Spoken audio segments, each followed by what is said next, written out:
Revenue అధికారి చుట్టూ పోయి చేతులు జోడించుకొని నిల్చోవాలి. ఒక ఎంఆర్ఓ దగ్గర పోయి తల వంచాలి. మా కమిషనర్ దగ్గర అయితే కింద కూర్చున్నాడే ఆ పరిస్థితి తీసుకొస్తా ఉన్నాడు. రాజ్యాంగం మన పౌరులకు కల్పించే హక్కుల గురించి ఎవ్వరికి తెలియదు.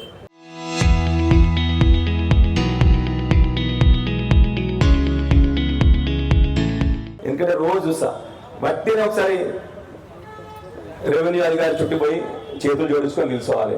ఒక ఎంఆర్ఓ దగ్గర పోయి తల వంచాలి. మా కమిషనర్ దగ్గర అయితే కింద కూర్చున్నాడే ఆ పరిస్థితి తీసుకొస్తా ఉన్నాడు. సో అంటే చెప్తున్న భయం ఒక్కొక్కరు అధికారులు వాళ్ళు మిస్యూజ్ చేస్తున్న విధానాన్ని చెప్తున్నాం మీకు.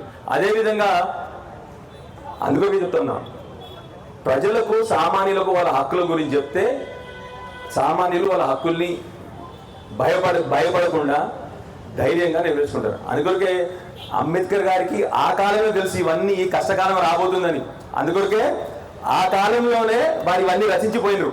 కానీ మనం దాన్ని మెసేజ్ని వారు ఏదైతే రచించినరో, ఏదైతే మనందరికీ ఒక సిద్ధాంతం ఒక విధానం ప్రచురించిపోయినరో మనం మాత్రం దాన్ని ప్రజలకు చెప్పలేదు.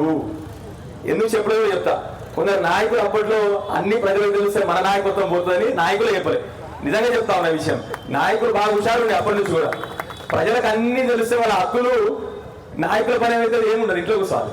అందుకని ఏం చేసినట్టే నాయకులు ప్రజలకు వాళ్ళ హక్కులు చెప్పలేదు. ఎప్పుడు కూడా ప్రజలకు రాజ్యాంగం రచించిన అన్ని సూక్తులు ప్రజలకు చెప్పలే నాయకులు. Life for the programme you should stand out, not inside. ఇక్కడ బ్రహ్మాండంగా పోస్టులు పెట్టిండే వారు తమ్ముడు, కులాలు కుళ్ళులు కడిగేద్దాం, అంబేద్కర్ గారి ఆశయాన్ని సాధిద్దాం. మీ అందరితో ఇవాళ నా రిక్వెస్ట్, హోంవర్క్ అనుకోండి. వచ్చే 4 రోజులు లేకపోతే వచ్చే వారం రోజులు అందరు రోజు ఒక్కసారి ఈ పోస్టర్ని గుర్తు చేసుకుందాం మనం ఇంటికి పోయినాక. ఎందుకంటే మళ్ళీ సాయంత్రం పోయినాక నీ కులం ఏంద్రా అని అడుగుతాం మనం. నిజమా కాదా? ఏమైనా తప్పు చెప్పినా నేను? చూస్తున్నామా? నాకు రెగ్యులర్గా చాలా మంది ఇవాళ కొత్తగా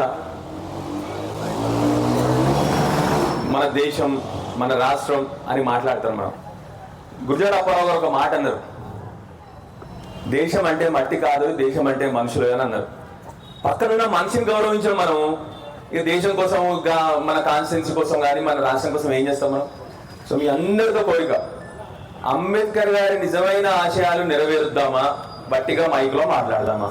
మనందరం కూడా ఆలోచించాలి. ఎందుకంటే మహనీయులను మనము ప్రతిసారి జయంతి రాగానే దండలేస్తున్నాం, వారు చెప్పిన దారిలో మాత్రం ఎవరు కూడా పడలేదు. నా చిన్న రిక్వెస్ట్, ఇవాళ ఇద్దరు రాజేష్ స్క్వేర్లకు ఎవరైతే ఇవాళ సభ అధ్యక్షులు ఈ 2 సంఘాల అధ్యక్షులు ఉన్నారు, ఇద్దరు రాజేష్లు ఎక్కడ ఉన్నారు? వాళ్ళిద్దరు ఇద్దరు రాజేష్లు లేరా? అది మీరు ఎంత వస్తున్నారు? మీరు ముందర రండి బాబు. ఇంకో రాజేష్ లేడు, రామరాజేష్ లేడు, ఇంకొకరు ఇద్దరు లేరు.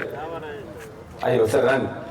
ప్రతి ఒక్క యువకుడికి రాజ్యాంగం అంటే ఏందో చెప్పాలి మీరు. ఇక్కడ యువకుడు మంచి పిల్లగారు, 2 యువకులు ఉన్నారు. ఎవరు అసలు చాలా మందికి రాజ్యాంగం అంటే ఏందో తెలియదు, రాజ్యాంగం కల్పించే హక్కులు తెలియదు. ఉదాహరణకి చిన్న ఉదాహరణ, ఇక్కడ కౌన్సిలర్లు ఉన్నారు, మున్సిపల్ చైర్మన్ ఉన్నారు, ఇక్కడ కొందరు సర్పంచ్లు కూర్చుంటారు. సర్పంచ్లు ఏం చేయాలో సర్పంచ్ తెలియదు, కౌన్సిలర్ ఏం చేయాలో కౌన్సిలర్ తెలియదు. ఈ ఎమ్మెల్యేలు బాగా హుషారు ఉంటారు. ఎమ్మెల్యేలు ఏం చేస్తారంటే ప్రతిసారి సర్పంచ్ పనులు ఏలు పెడతారు, కౌన్సిలర్ పనులు ఏలు పెడతారు. మీకు అదే చెప్పేది మీకు, ఎందుకంటే పాపం వాళ్ళకి తెలియదు కాబట్టి. సో మీతో నా రిక్వెస్ట్ ఏంటంటే విద్యా స్కూల్ నుంచి, ఎందుకంటే అంత గొప్ప నాయకుడు, అంత గొప్ప మనిషి మనకు రచించిన ఆ గొప్ప రాజ్యాంగాన్ని ఎవ్వరు పాటించారు.